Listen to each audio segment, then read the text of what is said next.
Now, any of you nerds, pious, holy people, who have been to all three services, yesterday morning, last night, and today, you all have been asked on Sunday morning, the end of Advent, to step into the robes of Mary.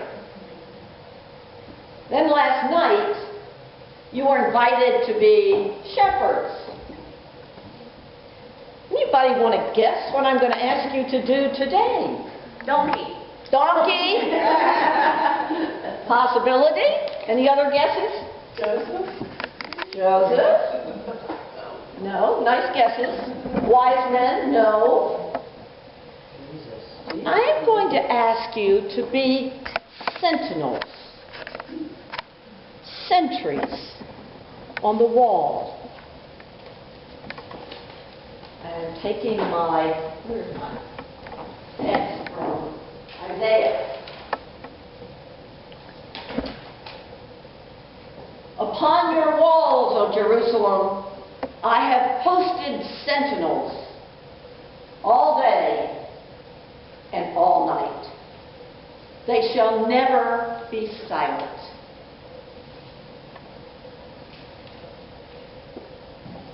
Now, what do sentinels usually do? Sentries, sentinels, I'm not sure there's a lot of difference. What do they usually do? Stand guard. Stand guard. They're there to watch, to warn people. It's odd. It's a very strange image that Isaiah uses here because they're not there to do what sentinels usually do, to warn, to keep people away, to guard, all of those things. These sentinels are there. Upon your walls, O Jerusalem, I have posted sentinels all day and all night. They shall never be silent. You who remind the Lord, take no rest, and give God no rest, until God establishes Jerusalem and makes it renowned throughout the earth. These sentinels are set up to bug God, to make it so God can't rest, to keep nudging, to keep reminding God, to keep God awake. It's a really interesting idea. So you have to say, what's going on here? Scholars think, this is a very short little thing, scholars think that the long book of Isaiah in the Old Testament was actually written at 3 different times. The earliest part was written while everybody is in Jerusalem, pretty much thinking everything is great, only this first Isaiah is saying, it's not good. You ain't going to make it. You're going to be defeated. Jerusalem is going to be destroyed. And in fact, that's what happened.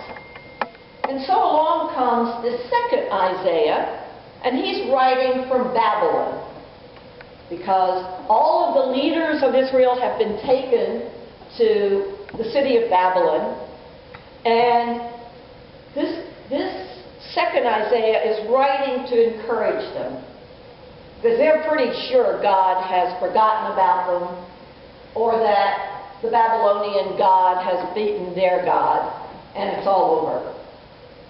So second Isaiah is the one who writes, comfort, comfort my people. It's all consolation. It's where we go. To the second Isaiah piece, when we really want to be consoled. Then there's a third Isaiah, who's back in Jerusalem. And he's come with the remnant of people who have been allowed to return. And they have great dreams. They have been longing for this day when they could come back to Jerusalem. And it would be great again. And it would be the center of the earth and the center of all peace. And people would all be equal, and there wouldn't be rich and poor people. They would all be the kingdom of God. And guess what? Get back. Jerusalem's in rubbles. They start disagreeing. They don't have what it takes to build it. They start fighting with each other. They maybe break into two parties. They become disillusioned. And this whole dream of peace on earth, centered in Jerusalem, where all live and prosper together, without enmity, without favor, all of it is just beginning to disintegrate. And so this third Isaiah comes, and he speaks to in-between times. He speaks to the time in between the promises of God and the reality and the disappointment that they haven't been granted, that it isn't totally different and perfect when they get back to Jerusalem. I don't know. This is actually one of the readings appointed for today. But I thank you. But I don't know how many people are actually using this reading today, because it's speaking the truth, it seems to me, to a people who are divided and disillusioned, and who had great hopes, but find themselves in an in-between time, under a government and a world that continues to divide the rich from the poor. I saw yesterday in the newspaper, I forgot to bring it, a house that is about to go on the market in this country, California, for $500 million. Now, no one has bought it yet. But the very idea that someone would need a house with 20 bedrooms, 4 swimming pools, I can't even remember the rest. $500 million in our world, where every day in this place we see people who are starving. And we only see a small part of them. And they're in this country, the richest, most comfortable people in the world. We don't have a vision of what those refugee camps could look like, or at least I don't. So we're in an in-between time. The promises of God that all of these hymns that we're going to sing are talking about, where there is peace, no violence,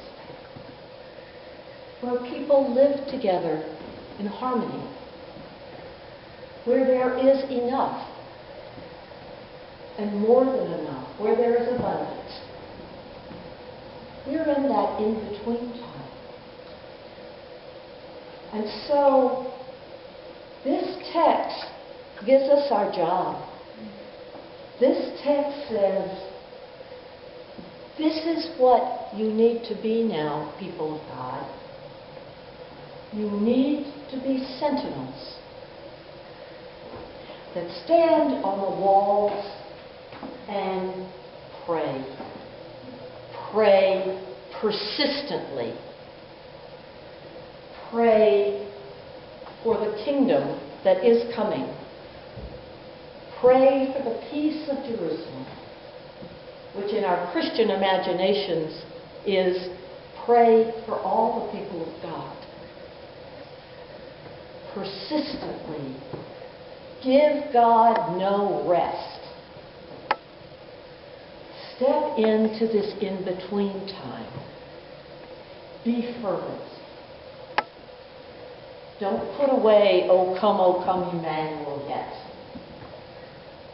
It's still our prayer, even though Advent is over.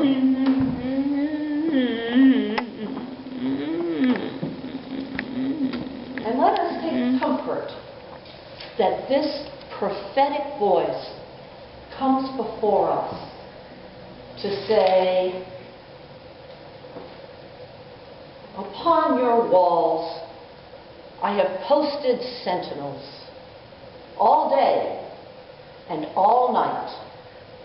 They shall never be silent.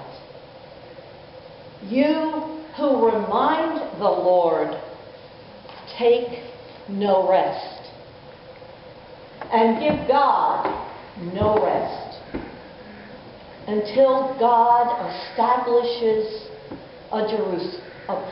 Jerusalem, until God establishes a place where all can prosper,